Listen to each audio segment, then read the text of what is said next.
بسم اللہ الرحمن الرحیم۔ السلام علیکم۔ بنی اسرائیل کے زمانے میں ایک مرتبہ قحط پڑ گیا، مدتوں سے بارش نہیں ہو رہی تھی۔ لوگ حضرت موسیٰ علیہ السلام کے پاس گئے اور عرض کیا، یا کلیم اللہ، رب تعالیٰ سے دعا فرمائیں کہ بارش نازل فرمائے۔ چنانچہ حضرت موسیٰ علیہ السلام نے اپنی قوم کو ہمراہ لیا اور بستی سے باہر دعا کے لیے آ گئے۔ یہ لوگ 70,000 یا اس سے کچھ زیادہ تھے۔ موسیٰ علیہ السلام نے بڑی عاجزی سے دعا کرنا شروع کی، میرے پروردگار، ہمیں بارش سے نواز، ہمارے اوپر رحمتوں کی بارش کر۔ چھوٹے چھوٹے معصوم بچے، بے زبان جانور اور بیمار سبھی تیری رحمت کے امیدوار ہیں۔ تو ان پر ترس کھاتے ہوئے اپنی دامت رحمت میں جگہ دے۔ دعائیں ہوتی رہیں مگر بادلوں کا دور دور تک پتہ نہ تھا۔ سورج کی تپش اور تیز ہوگی۔ حضرت موسیٰ علیہ السلام کو بڑا تعجب ہوا۔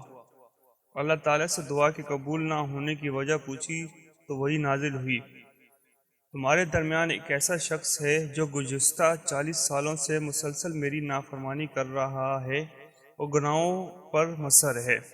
اے موسیٰ، آپ لوگوں میں اعلان کر دیں کہ وہ نکل جائے، کیونکہ اس آدمی کی وجہ سے بارش رکی ہوئی ہے، اور جب تک وہ باہر نہیں نکلتا بارش نہیں ہوگی۔ حضرت موسیٰ علیہ السلام نے عرض کیا، باری تعالیٰ، میں کمزور سا بندہ، میری آواز بھی ضعیف ہے۔ یہ لوگ 70,000 یا اس سے بھی زیادہ ہیں، میں ان تک اپنی آواز کیسے پہنچاؤں گا؟ جواب ملا، تیرا کام آواز دینا ہے، پہنچانا ہمارا کام ہے۔ حضرت موسیٰ علیہ السلام نے اپنی قوم کو آواز دی اور کہا، اے رب کے گناہ گار اور نافرمان بندے، جو گزشتہ 40 سال سے اپنے رب کو ناراض کر رہا ہے اور اس کو دعوت مبارزت دے رہا ہے، لوگوں میں سے باہر آ جا۔ تیرے ہی کالے کرتوتوں کی پاداش میں ہمیں باران رحمت سے محروم ہیں۔ اس گناہ گار بندے نے اپنے دائیں بائیں دیکھا، کوئی بھی اپنی جگہ سے نہ ہلا۔ وہ سمجھ گیا کہ وہی مطلوب ہے۔ سوچا، اگر میں تمام لوگوں کے سامنے باہر نکلا تو بہت شرمندگی ہوگی، میری جگہ ہنسائی ہوگی، اور اگر میں باہر نہ نکلا تو محض میری وجہ سے تمام لوگ بارش سے محروم رہیں گے۔ اب اس نے اپنا چہرہ اپنی چادر میں چھپا لیا اور اپنے گزشتہ افعال و اعمال پر شرمندہ ہوا اور یہ دعا کی، اے میرے رب، تو کتنا کریم ہے اور بردبار ہے کہ میں 40 سال تک تیری نافرمانی کرتا رہا اور تو مجھے مہلت دیتا رہا، اور اب تو میں یہاں تیرا فرمانبردار بن کر آیا ہوں۔ میری توبہ قبول فرما اور مجھے معاف فرما کر آج ذلت و رسوائی سے بچا لے۔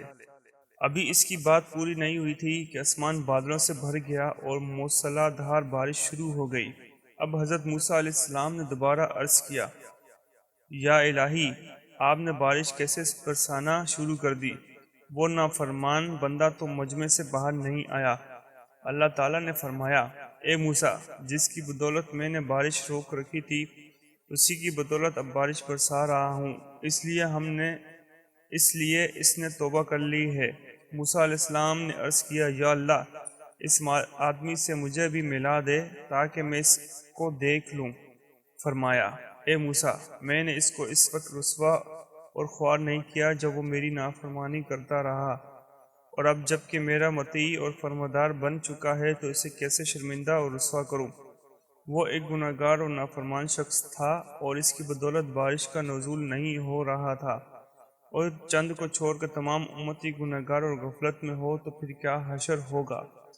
سورہ جن آیت نمبر 16 میں رب تعالیٰ نے سچ فرمایا، لوگ اگر راہ راست پر سیدھے رہتے تو یقیناً ہمیں انہیں بہت وافر پانی دیتے۔ تو میرا بھائی، اللہ سے سچی توبہ کرو تاکہ اللہ اپنی رحمت کی بارش ہمیں بھی عطا فرمائے، اور اللہ مجھے اور آپ کو ہدایت دے۔ آمین۔